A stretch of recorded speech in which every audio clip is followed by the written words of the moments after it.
That chair is so cool. You look like a villain. Like yeah, you do like that chair. It's amazing. Haley Joe, how are you? I'm pretty good. How are you? I'm doing well. We're the only ones in this room then. I I'm guess. surprised. Is anyone, no one else is here? No, yeah, it's That's just me. it. It's just us. Yeah. So now we can talk really about Montana Story. Yes. What a lovely film. What a lovely film about families coming together, overcoming, the past. It's just a great emotional ride. Yeah, I agree. And there's our interview. It's over. Should I say more? No, I really do agree. That's what kind of drew me to the story and wanting to play this character, because of, just the arc that she has, and being able to, um, it's really hard.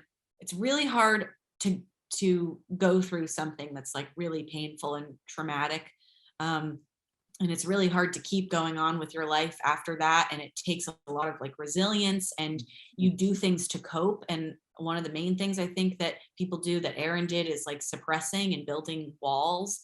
um, and and that's really hard and takes a lot of strength to do that and live the life that Erin lived for 7 years after she ran away from home. But it takes even more courage to go back to that place where you felt that pain and that trauma, and relive that, and then be able to like dig that stuff up that you've been suppressing for so long, to be able to then start like really healing.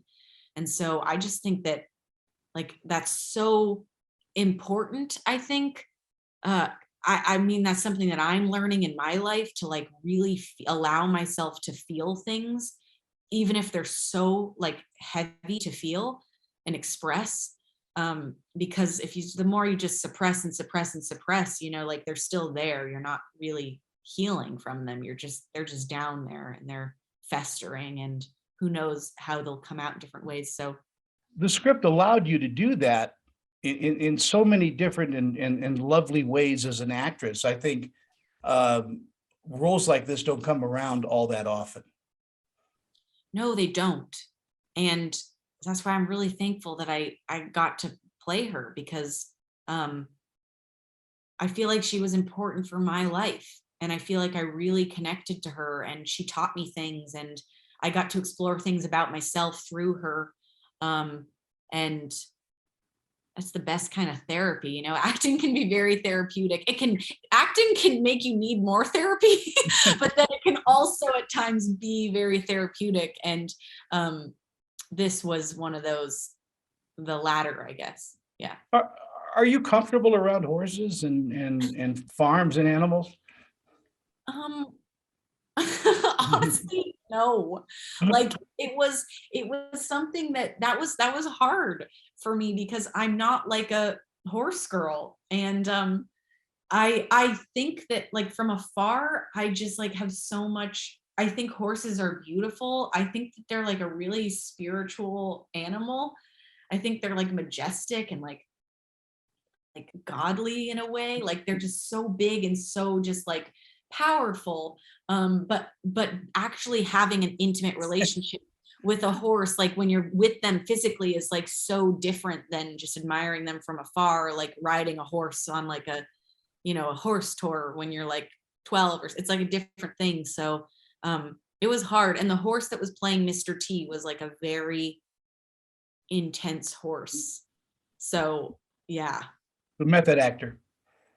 Honestly, I wish he was a method actor, because he was like not doing what he wasn't being the kind of horse that Mr. T is. Mr. T is like an old, like calm, tired, peaceful horse, and Crackers is like an action horse. He was literally like his whole life he had been trained to do like action movies. So he was like always raring to go and like excited and like kind of angry, and like so it was interesting like acting with him.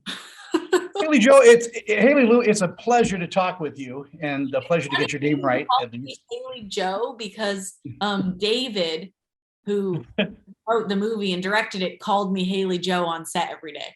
So I'm sorry. no, it's honestly funny because that's what David called me this whole movie. He called me Haley Joe. Paul is going to kick my butt out of here. So thank you so much for your time, and you're a delight to talk to. Thanks, ditto. Bye, Tony. Bye. Bye.